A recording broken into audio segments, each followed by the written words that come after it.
दोस्तों नमस्कार, मैं डॉक्टर नवीन जोशी। पिछले 2 दशकों से भी अधिक समय से, या कहें कि उत्तराखंड बनने के बाद से, उत्तराखंड एवं इसकी राजनीति का पत्रकारिता के लिहाज से अध्ययन कर रहा हूं और समय समय पर आपके सामने तत्कालीन राजनीतिक परिस्थितियों पर विश्लेषण लेकर के सामने आता हूं। आज इस प्रश्न को लेकर मैं आपके सामने हूं कि क्या उत्तराखंड में वर्तमान एवं पूर्व मुख्यमंत्री पुष्कर सिंह धामी और त्रिवेंद्र सिंह रावत के बीच में ठन गई है। कारण राज्य की सत्तारूढ़ भाजपा के ही ये दोनों नेता हैं।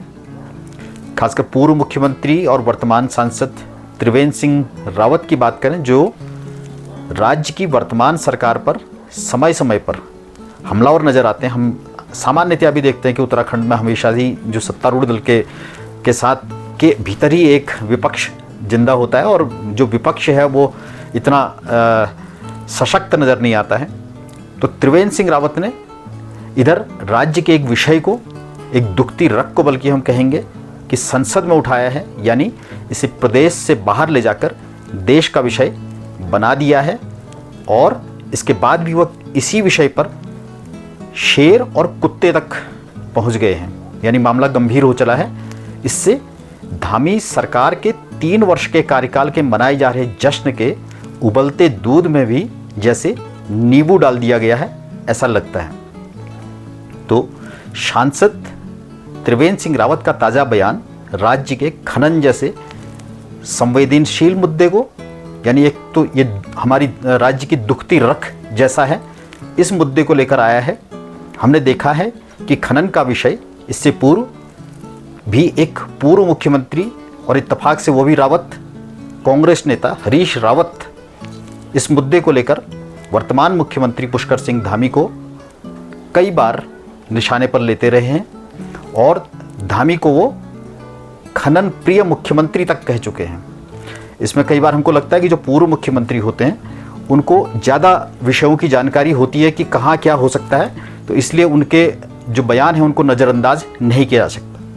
और त्रिवेंद्र सिंह रावत ने जब हरीश रावत के बाद इस मुद्दे को बीते गुरुवार को संसद में उठाया, उत्तराखंड में अवैध खनन का मुद्दा जोर शोर से उठाया। उन्होंने कहा कि उत्तराखंड राज्य में खनन माफिया सक्रिय हैं और शासन प्रशासन इसकी अनदेखी कर रहा है। उन्होंने कहा कि हरिद्वार, देहरादून, नैनीताल और उधम सिंह नगर, यानी जो मैदानी जिले हैं प्रदेश के, यहाँ रात के समय अवैध रूप से खनन ट्रकों का संचालन किया जा रहा है, जो न केवल कानून व पर्यावरण सुरक्षा के लिए बल्कि आम जनता के लिए भी गंभीर खतरा बनता जा रहा है। इसी मुद्दे को आगे बढ़ाते हुए उन्होंने कहा कि इससे सड़कों, पुलों और अन्य बुनियादी ढांचे को भी भारी क्षति हो रही है और इन ट्रकों के लापरवाह और तेज गति से चलने के कारण सड़क दुर्घटनाओं में भी लगातार वृद्धि हो रही है, जिससे कई लोगों की जान भी जा चुकी है। लिहाजा उन्होंने न केवल राज्य सरकार से बल्कि केंद्र सरकार से भी हस्तक्षेप करते हुए उत्तराखंड में अवैध खनन गतिविधियों को रोकने के लिए एक विशेष कार्यबल, जिसे STF कहते हैं, उसको बनाने का उन्होंने आग्रह किया। उनके इस बयान ने राज्य सरकार को कटघरे में खड़ा कर दिया सीधे तौर पर। हालांकि ये बड़ा दिलचस्प रहा कि सरकार की ओर से, राज्य सरकार की ओर से इस पर कोई सीधा बयान नहीं आया, बल्कि राज्य के खनन विभाग के निदेशक, एक IAS अधिकारी प्रदेश के हैं, ब्रजेश कुमार संत, उन्होंने इसका जवाब दिया।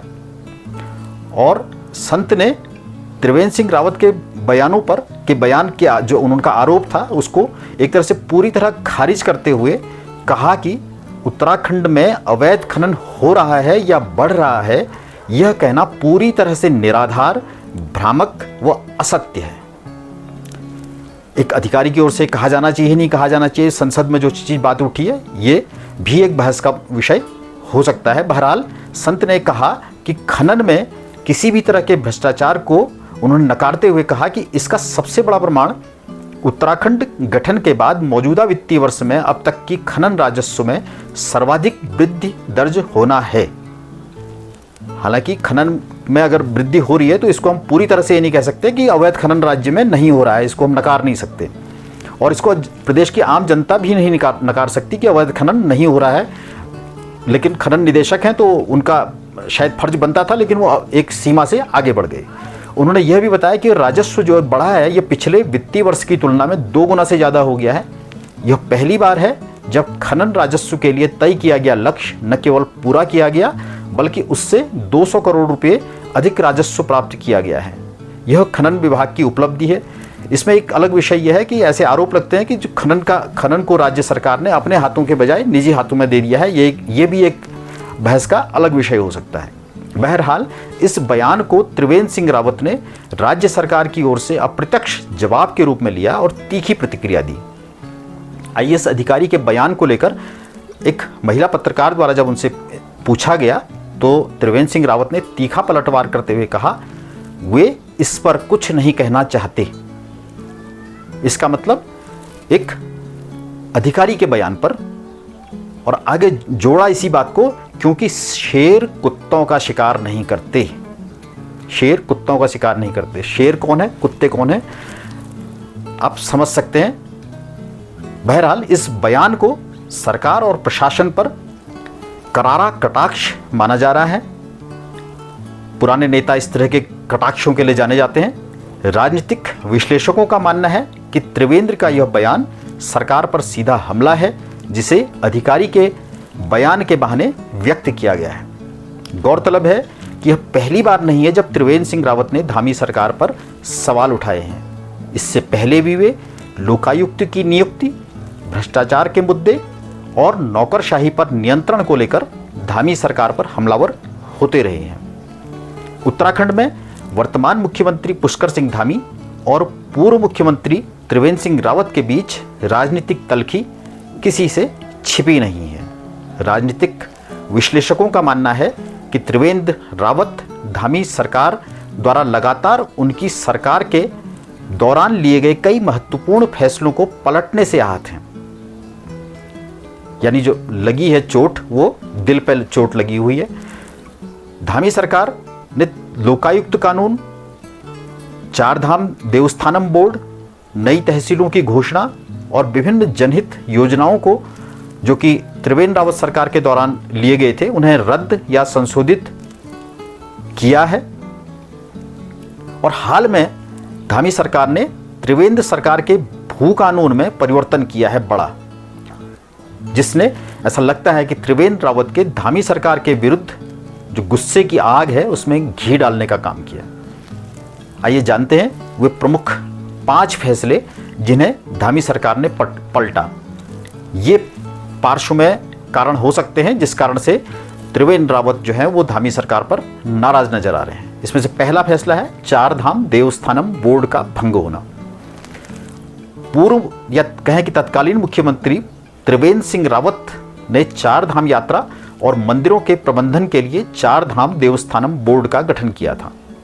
इसके तहत बद्रीनाथ, केदारनाथ, गंगोत्री और यमुनोत्री सहित उत्तराखंड के 51 मंदिरों का नियंत्रण सरकार के हाथ में आ गया था। इस फैसले का तीर्थ पुरोहितों और हकूकधारियों ने जबरदस्त विरोध किया था। पुष्कर सिंह धामी सरकार ने आते ही तीर्थ पुरोहितों के भारी विरोध को देखते हुए देवस्थानम बोर्ड को भंग कर दिया।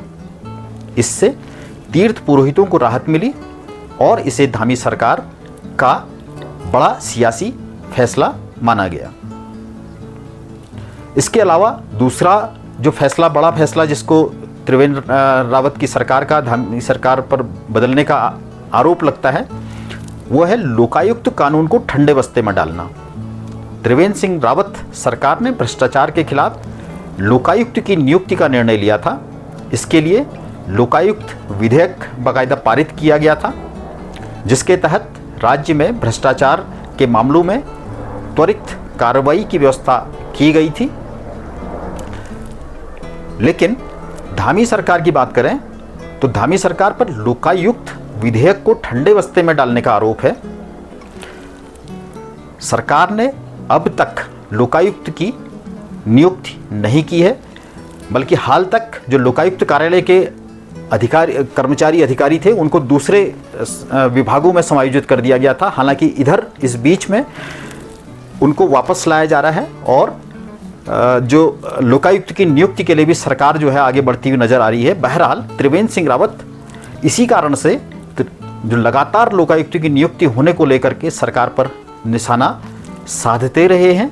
अब जबकि सरकार इस दिशा में कुछ हरकत करती नजर आ रही है, आगे देखना होगा कि ये त्रिवेंद्र रावत का इस मामले में विशेषकर गुस्सा धामी सरकार के प्रति कुछ कम होता है या नहीं होता है। और ये लोकायुक्त का मुद्दा हमको पता है कि इस पर पिछली कांग्रेस की सरकार जब केंद्र में थी तो उस समय ये बड़ा मुद्दा अन्ना आंदोलन के रूप में भी उभर के आया था।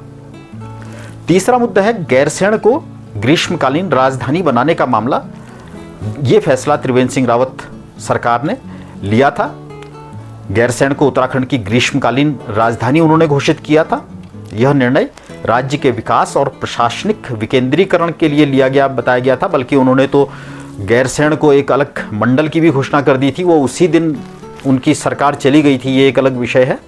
लेकिन धामी सरकार ने गैरसैंण को जहाँ तक ग्रीष्मकालीन राजधानी का दर्जा देने की बात है वो तो बरकरार रखा, लेकिन वहाँ प्रशासनिक गतिविधियाँ ऐसा आरोप है कि सीमित कर दी गई हैं। गैरसैंण में स्थायी सचिवालय की स्थापना अब तक नहीं हुई है और बजट सत्र भी वहाँ से हटाकर देहरादून में आयोजित किया गया है। इसे त्रिवेंद्र सरकार के बड़े फैसले पर चोट के रूप में देखा जा रहा है। चौथा फैसला जो बदलने की बात है वह है नियुक्तियों और स्थानांतरण कानून में बदलाव। त्रिवेंद्र सिंह रावत सरकार के कार्यकाल में स्थानांतरण अधिनियम लागू किया गया था, जिसके तहत पारदर्शिता और योग्यता के आधार पर स्थानांतरण नीति तय की गई थी। लेकिन धामी सरकार पर आरोप है कि उसने इस अधिनियम में बदलाव करते हुए शासन को अधिक अधिकार दिए, जिससे सरकार को स्थानांतरण में ज़्यादा दखल देने का अधिकार मिल गया है। इससे अधिनियम की पारदर्शिता पर सवाल उठे हैं। और इसके बाद हम पांचवा व अंतिम जो फैसला त्रिवेंद्र रावत सरकार का जो धामी सरकार ने बदला है उसकी बात करें तो वो है भू कानून में परिवर्तन और कृषि भूमि खरीद पर प्रतिबंध में छूट। त्रिवेंद्र रावत सरकार ने उत्तराखंड में बाहरी व्यक्तियों द्वारा कृषि भूमि खरीदने पर सख्त प्रतिबंध लगाया था, लेकिन आरोप है कि धामी सरकार ने इस फैसले में संशोधन कर औद्योगिक व अन्य प्रयोजनों के लिए भूमि खरीदने में छूट दे दी। नगरीय क्षेत्रों एवं मैदानी जनपदों को भी इस भू कानून से, जो नया उत्तराखंड का भू कानून है बहुचर्चित, जिसका काफ़ी प्रचार भी हो रहा है, उससे बाहर रखा गया है। इससे त्रिवेंद्र सरकार का निर्णय कमजोर हो गया है, ऐसा माना जा रहा है। इस कारण लगता है कि त्रिवेंद्र सिंह रावत और पुष्कर सिंह धामी के बीच में जो हमने सवाल उठाया था वो तल्खी बढ़ गई है और मतभेद लगातार गहराते जा रहे हैं। यह भी बताया जा रहा है कि सांसद रावत को इसके पीछे एक अन्य सांसद सहयोग कर रहे हैं।